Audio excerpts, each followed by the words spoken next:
what is up guys? Welcome back to Life on the Wrist. Today's Wednesday. I hope you guys are having a good week so far. Today we're going to be discussing another place where you can travel and really enjoy watches.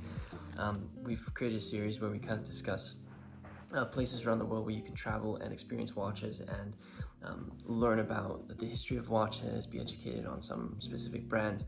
And today we're going to be discussing Locle, which is a place in Switzerland. I know we've been a little bit Swiss heavy. We're going to try and, for the next episode, diversify and go into perhaps a different country where we can take a look at another place where you can travel and experience watches. But today it's all about Locle, which is essentially Mecca when it comes to watches. But before we get into that, if you haven't done it already, and I said every video, be sure to smash that like button for us. So a little bit about Locle before we get into what you can do in Locle for watchmaking. Locle is a small city in the western part of Switzerland, kind of northwestern, not super north, but western north part of Switzerland in the Jura mountains. This is actually the third smallest city in Switzerland. In order to be considered a city in Switzerland, you have to have at least 10,000 inhabitants in your city, and Locle is actually the third smallest. It's located in the canton of Neuchâtel, and it's really, like I said, known as the center of Swiss watchmaking.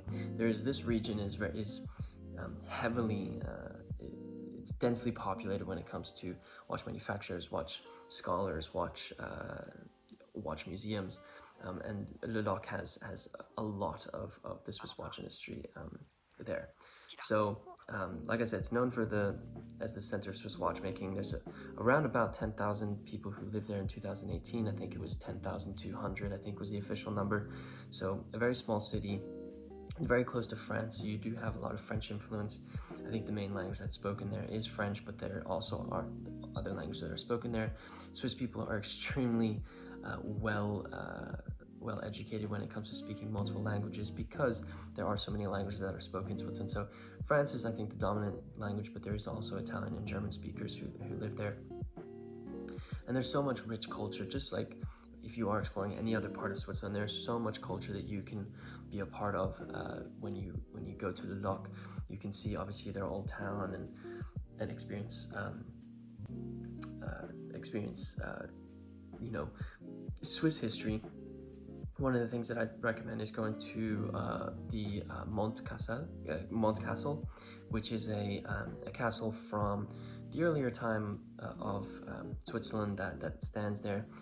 It's an extremely beautiful structure, and it's a great stop on the way. But I think the reason why you're on this video is you want to know what you can do when it comes to watchmaking at Locle, and I'll tell you, there is so much that one can do. So the first thing, and this is kind of a theme when it comes to traveling for watchmaking, you're going to be visiting a lot of manufacturers, especially if you are in Locle, because there are so many manufacturers that are located in this area. So just to name a few, Favre-Leuba is located in Locle. They are known for actually creating a watch similar to the Reverso, where you can actually flip it. I think that's obviously in their vintage market. That's something that's quite cool about this brand, but you can visit them. You can also visit Mido, which is another watch company that is located in Locle. I believe they use Japanese movements in their watches. However, it's all put together in Locle. So Mido is another one. Zodiac is another watch company that you can visit. Zodiac is known, at least in the vintage watch market, for the Sea Wolf, and I know they have variations of the Sea Wolf in their modern line, but another really interesting brand that you can probably visit. Tissot is located in Locle. Their manufacturer is located there, which is an extremely attractive entry-level watch company. I think what's really cool here is a lot of these companies are not super. A lot of the times, watch companies, when you think about it, they're creating extremely expensive watches, but a lot of these are actually quite approachable, and it would be cool to see how they kind of go through their manufacturing processes. So Tissot is another brand that you can visit there. Ulysse Nardin is another company that is located in Locle. They have an extremely great history when it comes to diving, and they've got extremely beautiful divers right now that you can see come to life in Locle. So visiting the Ulysse Nardin manufacturer is another one. Zenith has a manufacturer in Locle. Zenith is obviously well known for the El Primero movement, and you know, Zenith used to make watch movements and sell them to Rolex to be put in Daytonas. So an extremely well known, well respected, and a beautiful manufacturer that definitely needs to be visited if you end up going to Locle. Certina is another watch company that is located in Locle. Certina actually create movements that are sold to other watch manufacturers and modified by them to create movements for their watches. So Certina is there. Mont Blanc is also located in Locle. So visiting their manufacturer to see kind of how their watch manufacturing has kind of come to life within the last, let's say, 20 years, because they are, I wouldn't say a newbie, but they're, you know, newer on the game of watchmaking, but they've created some really beautiful pieces as well. So there's an abundance of watch manufacturers that you can visit in Locle.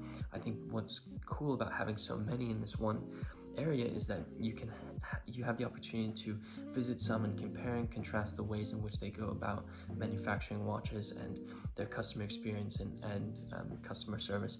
You can actually see how those compare between brands, which is exciting, I think. So you're going to be spending a lot of time in manufacturers, but there's also museums that you can go and visit in Locle when it comes to watchmaking, and the one that is located in Locle is called the Muséum de Horlogerie de Locle, which is the watch museum of Locle.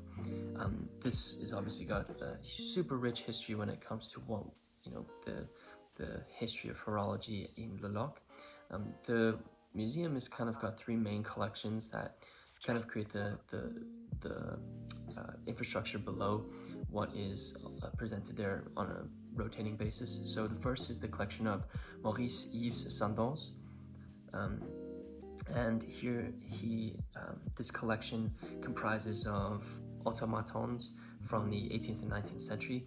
These are essentially mechanical pieces of art. If you are into this channel, you know I love MB&F, and these are kind of similar things.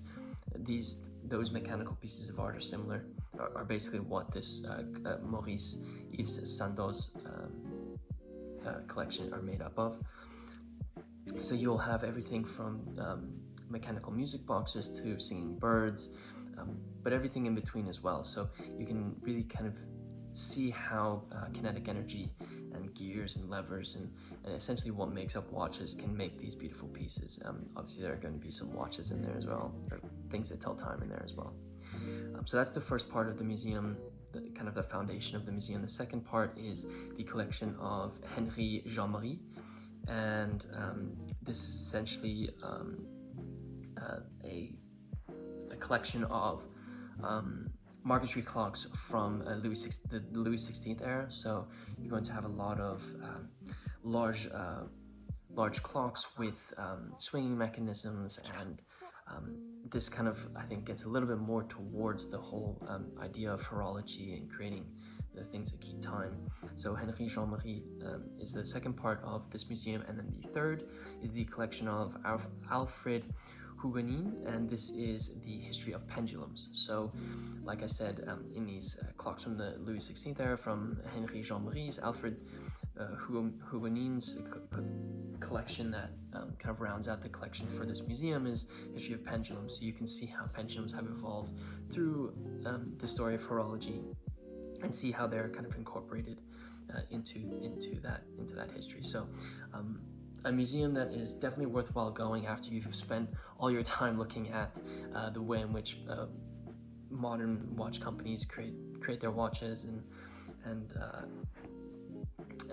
comparing and contrasting their practices when it comes to manufacturing and customer service, and honestly just how brands compare and contrast. So those are the two things that I think you can do in Ladakh. Also, it's just an absolutely beautiful region, so be sure to bring your cameras.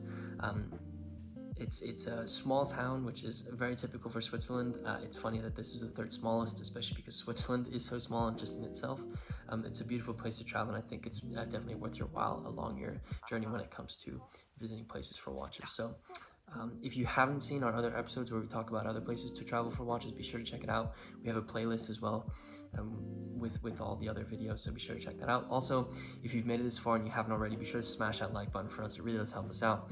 And also, the subscribe button is really close to that like button, so just hit that as well if you like these types of videos. And with that said, guys, hope you enjoyed this video, and until next time.